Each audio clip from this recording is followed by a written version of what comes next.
Álvaro, com esse ambiente externo, como isso tem impactado a curva de juros no Brasil? Acho que essa é uma pergunta bem importante, porque esse ambiente de forte apreciação do real por conta do enfraquecimento do dólar americano e agora um debate de início de corte de juros do Fed tem contribuído muito para um ambiente de fechamento dos juros emergentes e no Brasil não é diferente. Então, acho que nesse ambiente externo se criam muitas oportunidades em renda fixa no Brasil. Muito interessante, Álvaro. Vamos destrinchar tudo o que está acontecendo e que impacta o mercado de renda fixa aqui no Brasil. Fique com a gente e acompanhe esse episódio.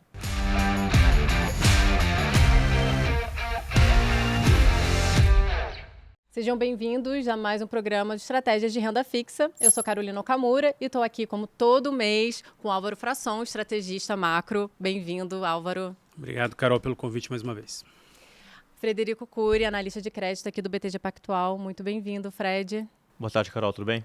Tudo bem, sempre muito bom estar com vocês. Álvaro, hoje a gente tem o que falar aqui. Vamos falar de forma objetiva e prática para os nossos investidores que estão preocupados com a renda fixa, né? Cenário global externo, aí muita coisa acontecendo, na iminência do corte de juros e no Brasil também. Qual é a sua visão para isso? Então, acho que esse ambiente lá fora, que está já uma narrativa bastante consolidada, né, de enfraquecimento do dólar, a gente não vê nada nesse primeiro momento que mude a tendência, né? Pelo contrário, né? Acho que, dado que os últimos dados de mercado de trabalho nos Estados Unidos vêm mostrado um enfraquecimento mais consistente, né? Os diretores do Fed têm ficado mais vocais, né? Mais confiantes em adotar uma postura mais dovish, né?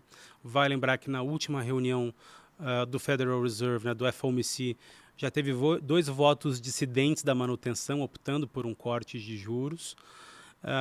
E na última a fala do Powell, né, no simpósio em Jackson Hole, ele ficou mais dovish, ele ficou mais inclinado a entender que há sim um espaço para um ciclo de corte de juros. Nessa reunião de setembro, isso já deve começar e o mercado precifica 3 cortes de 25, coisa que isso não estava no radar no último mês aqui do nosso podcast.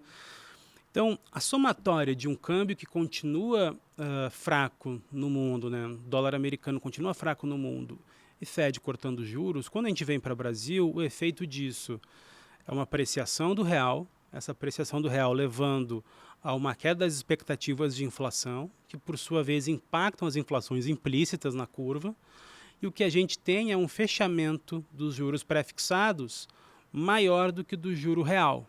O juro real até tem oscilado muito pouco, o que está sendo impactado de fato é o juro pré-fixado. E a gente vê que essa tendência ela deve continuar nos próximos meses, aqui na nossa opinião. Tá? Então, eu acho que o ambiente de hoje ele está contribuindo lá fora para um ambiente mais calmo, digamos assim, e tranquilo no Brasil.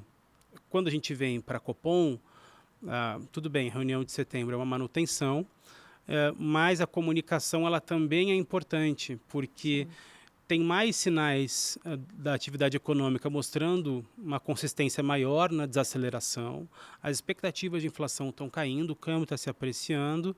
Então, poxa, o que falta para o Banco Central aqui também ter uma postura mais dovish como no Fed? A resposta é quase que uníssona entre os economistas no mercado, o mercado de trabalho.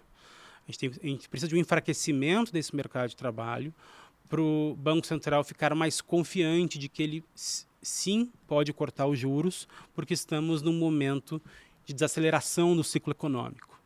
Acho que quando isso fica claro, podem existir chances, inclusive, do Banco Central antecipar algum ciclo de corte. Não é o nosso cenário base, mas essa possibilidade ela está no radar. Então, eu acho que todo esse debate de lá fora mais positivo para emergentes e aqui dentro a possibilidade do mercado de trabalho mais fraco antecipar ciclo faz um ambiente mais pró-risco, né, digamos assim, no mercado financeiro. A curva de juros vem mostrando mês após mês nas últimas semanas um fechamento na curva importante, beneficiando os ativos de risco e de maior duration.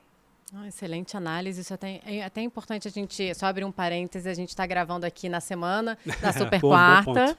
né? Antes da quarta-feira, então isso é a nossa análise, mas é fundamental você que está acompanhando aqui, acompanhar a análise do que foi dito, né? Da comunicação aí Super importante. da reunião do Copom. E aí, Fred, olhando para o mercado de crédito, né? Qual é o impacto disso tudo, dado todo esse cenário que o Álvaro muito bem colocou aqui? Bom, Carol, acho que dentro do universo de crédito corporativo a gente não viu assim, mudanças muito significativas comparadas ao mês de agosto, né? Então a gente consegue enxergar, seja um mercado primário como secundário bastante aquecidos, né? Até considerando o mercado primário até o final de julho, começo de agosto, já havia, considerando CRIs, CRAs e debêntures, né? Que são os principais ativos no mercado de capitais emitidos.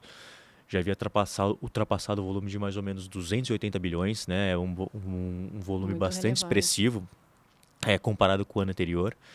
E acho que assim, tanto analisando o mercado primário como também o secundário, vamos dizer assim, essa demanda é bastante aquecida e essa oferta também é bastante relevante por parte dos emissores, a gente pode considerar que basicamente está girando em torno daquilo que a gente também vem mencionando nos nossos outros programas, que é a antecipação da possível tributação dos ativos isentos já em 2026. Então, novamente, do lado da demanda, tanto investidores pessoa físicas como também fundos de investimento em crédito privado corporativo estão tentando aumentar o máximo possível do seu estoque isento, né? Lembrando que o estoque emitido em 2025 não será tributado na nova norma. E do lado das empresas, ela também, pelo menos aquelas que têm um bom acesso ao mercado de dívida, conseguem emitir novas dívidas a, vamos dizer, taxas, spreads favoráveis para as empresas, justamente por conta do porte que elas possuem, né? Até porque emitir dívida nesse momento também não está tão, assim, vamos dizer, fácil, justamente por conta da conjuntura altista de juros e, consequentemente, maiores despesas financeiras. As empresas também estão antecipando as emissões para conseguir emitir ativos dentro da norma de ativos isentos, justamente porque a gente entende que, na medida que esses ativos começarem a ser tributados, as empresas vão ter que compensar essa tributação justamente colocando mais taxa, mais spread nas novas emissões, e isso para elas vai acarretar em um maior custo de dívida, né? A gente entende, inclusive, que aquela tributação, pelo menos assim, trabalhando com os 5% mencionado na norma, né? Seria em torno de mais ou menos 30 a 40 bips a mais para as empresas, para elas manterem, vamos dizer assim, a atratividade dos títulos. E isso, obviamente, também vai refletir no custo de dívida das empresas, consequentemente também um aumento das suas despesas financeiras, maior queima de caixa e possivelmente maior aumento da alavancagem. Então as empresas também estão procurando se antecipar esse movimento e por conta disso a oferta está bastante elevada. O ponto é que a gente ainda não encontrou, vamos dizer assim, um descasamento tão grande de oferta e demanda. Está muito equilibrado, na verdade.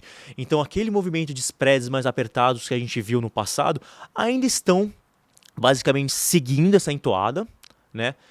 Até por conta dessa, vamos dizer, patamar elevado de juros que nós estamos passando. Os spreads tendem justamente a retroceder de modo que o nominal acaba se elevando. Por hora a gente não enxerga grandes mudanças, salvo se realmente tivermos algum movimento mais estressado em algum setor pontual, a gente não entende que justamente os spreads devam ter algum tipo de abertura muito forte. Então essa, vamos dizer, dinâmica de oferta e demanda deve se manter bastante equilibrada até o final de 2025 e aí sim ter alguma mudança em 2026 com a nova norma. Aí vamos aguardar para ser como vai ser, vamos dizer assim, o apetite pelo investidor a esses novos ativos e a capacidade das empresas de tomarem dívida com um custo de dívida mais elevado. Perfeito. Então 2026 provavelmente vai mudar aí essa dinâmica, né? Mas por enquanto sim, a dinâmica está favorável, né? Favorável muito e boa. Continua mesmo. E, Álvaro, agora olhando para as nossas alocações de renda fixa, né? Qual a sua visão aqui, dado toda essa iminência de corte de juros, fato, nos Estados Unidos, né? E vamos ver aí no Brasil. Então assim, uma coisa é fato, né? Assim, geralmente quando o Banco Central ele encerra o ciclo de alta de juros e vem um período de manutenção, durante o período de manutenção o debate é quando começa o próximo movimento que tende a ser o corte. Quando isso acontece, as taxas pré-fixadas começam a cair, uma coisa que a gente estava falando antes, Portanto, os títulos pré-fixados começam a ter uma marcação ao mercado muito atrativa, muito positiva. Como a gente acha que essa tendência ela é nessa direção, né, e o BC ainda não começou a cortar os juros, então a gente acha que é um momento muito bom para ficar sobrealocado em pré-fixado. Então, acho que a primeira mudança que a gente fez em relação às alocações de renda fixa no mês passado foi aumentar a exposição em pré-fixados. Tá? E esses pré-fixados a gente está optando por fazer lá pelo janeiro 29, porque já teve um movimento grande de fechamento no janeiro 26, janeiro 27, que são os vértices mais sensíveis à política monetária. Mas quando você rola o horizonte, você vê que os prêmios ainda são bem altos e atrativos e pouco fecharam ali em 28 e 29. Então a gente acha que isso pode ser uma oportunidade, porque não só o ciclo de corte de juros, mas talvez um ambiente mais positivo no ano que vem pode contribuir para o fechamento desses prêmios. Na inflação, a gente optou por alongar a duration. A duration estava em torno ali de 6 anos, a gente foi para 9, entendendo que esse juro real muito longo também não deve perdurar muito tempo, tanto por essa bonança externa para emergentes, quanto por esse ambiente de menos risco e desaceleração econômica aqui no Brasil. Então, esse custo real deveria se reduzir também ao longo do tempo. Para isso, a gente já estava subalocado em pós-fixado, fica mais um pouquinho. A gente não foi para 2 níveis subalocado, mas a gente reduziu mais o caixa para fazer esse tipo de movimentação. Então, é uma composição de portfólio de renda fixa bem mais arriscado. Né? Assim, você tem mais volatilidade. Né? Você tem menos pós-fixado que estruturalmente você tinha, você tem mais inflação em pré-fixado que estruturalmente você tinha e com um duration maior do que estruturalmente se tem. Então, é um ambiente para capturar um ciclo bastante positivo no mercado que a gente entende que ainda está por vir. Excelente, prestar atenção, né? Fundamental isso. E agora, Fred, vamos falar sobre o Top Picks, né? O relatório que está aqui nos comentários, você que está acompanhando aqui no YouTube, o relatório está aqui no link. Fala sobre o Top Picks, teve alguma mudança? Imagino que sim, né? A gente estava conversando um pouquinho antes de começar. Tivemos, Carol, justamente até por conta, acho que desse mercado tão aquecido, muitos ativos que nós retiramos do Top Picks, a gente gosta sempre de frisar isso, né? Quando a gente retira um papel do Top Picks, pode ser ou porque a gente encontrou algum tipo de estresse de crédito, ou porque simplesmente acabou o lastro do ativo por conta da alta demanda. Todos os últimos Top Picks que retiramos algum ativo foi por conta da alta demanda, né? Então, nenhum ativo que a gente retirou da nossa carteira nos últimos meses ocorreu por algum tipo de problema de crédito específico com o emissor, né? Então, no caso da carteira de agosto, os ativos da carteira de setembro, perdão, os ativos que nós retiramos foi Mata de Santa Genebra e Eletronorte, muito pelo contrário, então ativos que gostamos bastante, né? O motivo da retirada foi pura e simplesmente por conta da elevada demanda, que fez com que o lastro dos papéis acabassem, justamente até refletindo aquilo que a gente falou anteriormente da elevada demanda que também está acontecendo no mercado secundário por parte tanto de investidores como fundos de investimento.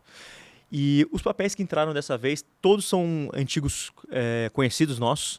Nós colocamos Brava Energia novamente, né, um player do setor de óleo e gás que cada vez mais vem entregando a performance que a gente havia esperado no início, né? Então ela está conseguindo atingir aquele patamar de aproximadamente 90 mil barris de óleo por dia, né? Então todo mundo estava preocupado se ela conseguiria atingir esse guidance, e cada vez mais, justamente com a retomada de Atlanta e melhor eficiência de Papa-Terra e Parque das Conchas, a empresa tem conseguido voltar para o guidance inicial de produção, o que obviamente vai resultar em uma maior geração de fluxo de caixa. Então a gente entende que o momento é bastante propício para o crédito como um todo.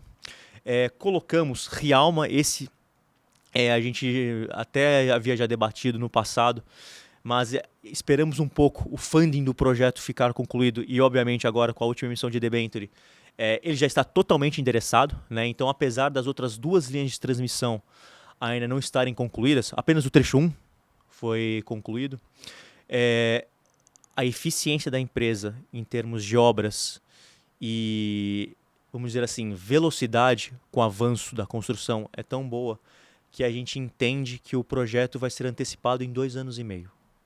Né? Então ela vai ter até, o que isso traduz para o investidor, né? Ela vai ter 2 anos e meio a mais de RAP dentro do seu fluxo de caixa, porque ela vai entrar operacionalmente com essa antecedência.